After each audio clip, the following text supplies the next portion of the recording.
The train station in Dry Creek was never a place where dreams were born. It was where tired travelers arrived, with dust on their boots and worry in their eyes.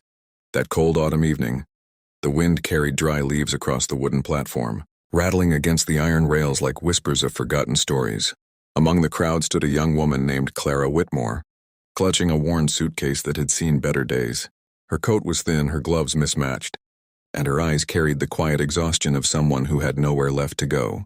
Just an hour earlier, Clara had stood in front of the grand doors of the Whitmore family, a home, the house where she had grown up. But when she knocked, the door had barely opened. Before her stepmother's cold voice cut through the silence.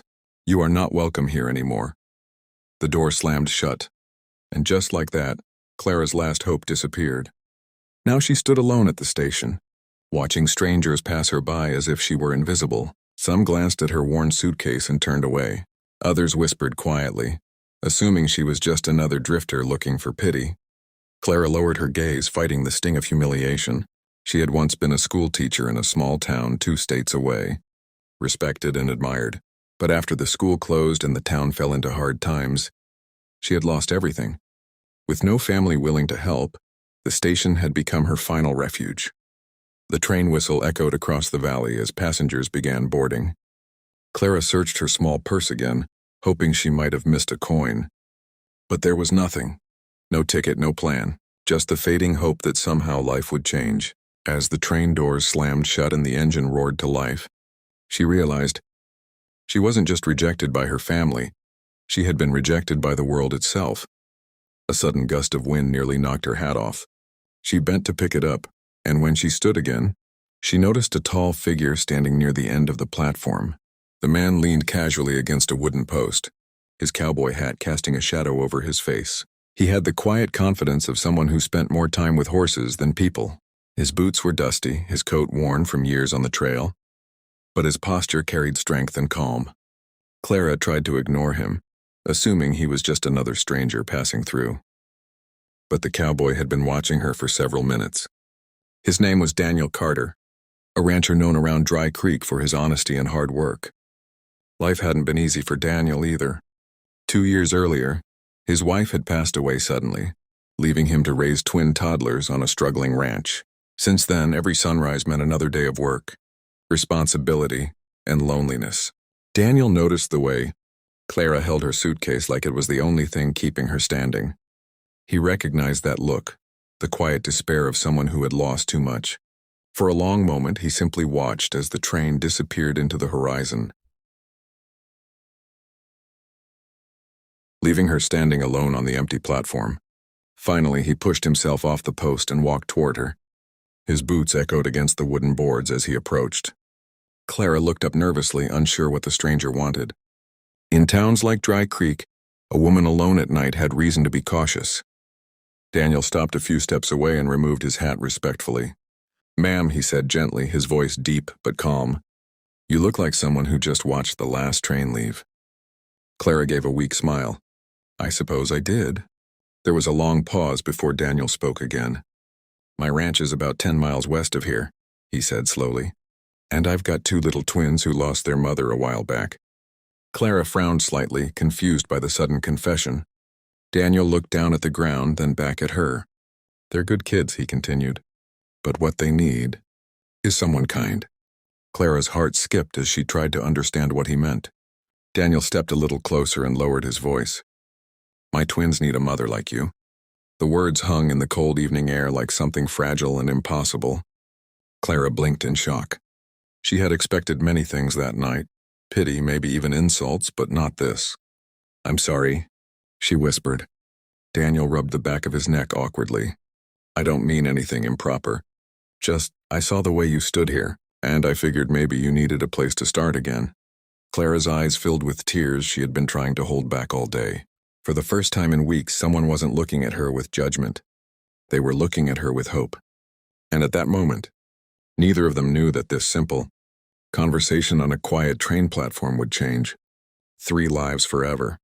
But before we continue this incredible journey, make sure you subscribe to the channel, because stories like this remind us that sometimes the smallest act of kindness can create the greatest miracles.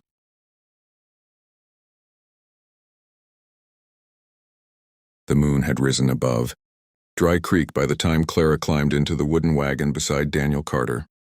The horses snorted softly as Daniel guided them down the dusty road leading out of town. For a while, neither of them spoke. The quiet rhythm of hooves against the ground filled the silence, while Clara stared at the endless prairie stretching under the silver moonlight. She still couldn't believe what had happened. Just an hour ago, she had been standing alone on a train platform with nowhere to go. Now she was riding beside a stranger who had offered her something she hadn't felt in a long time. Purpose. Daniel cleared his throat. "I hope you don't think I'm crazy," he said with a small smile. Clara laughed softly for the first time that day. "I was just thinking the same thing about myself." Daniel glanced at her briefly before returning his eyes to the road. "Truth is, raising twins alone is harder than wrangling wild horses." Clara's curiosity grew. "How old are they?" 3, Daniel replied. "Eli and Emma." The way he said their names carried warmth and pride. "They're good kids," he continued. "But the ranch gets lonely without someone who knows how to bring warmth into a home." Clara looked down at her hands. "You don't even know me." Daniel shrugged slightly. "Sometimes you can tell more about a person by how they stand when life knocks them down." An hour later, the wagon rolled through the wooden gates of Carter Ranch. The house stood modestly on a hill, overlooking wide fields of grazing cattle. Warm light glowed through the windows. Before Clara could ask, the front door burst open. 2 tiny figures ran into the yard. "Papa!" they shouted. Daniel jumped down from the wagon just as the twins crashed into his legs with laughter. Clara watched the scene with a mixture of surprise and emotion. The children had messy hair, dusty boots, and bright, curious eyes. Daniel knelt down and hugged them tightly. Then he looked up at Clara. "Kids," he said gently, "this is Miss Clara." Emma tilted her head. "Is she staying?" Daniel hesitated.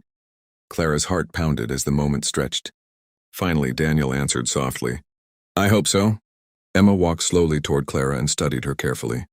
Then she reached out her tiny hand. "Papa says angels visit people who are sad," the little girl said innocently. "Are you an angel?" Clara's throat tightened. For weeks she had felt invisible, unwanted, forgotten. But here, a child looked at her like she mattered.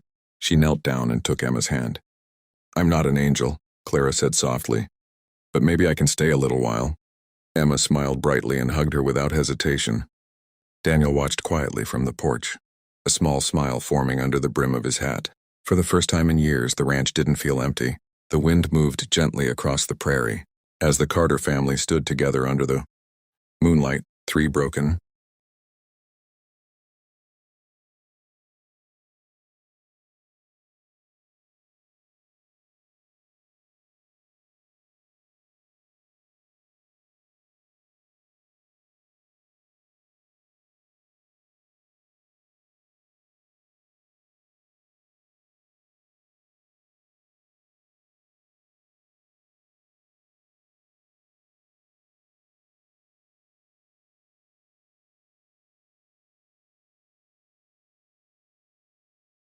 hearts slowly finding a way to heal each other. And sometimes the greatest families are not the ones we are born into, but the ones we find when life gives us a second chance.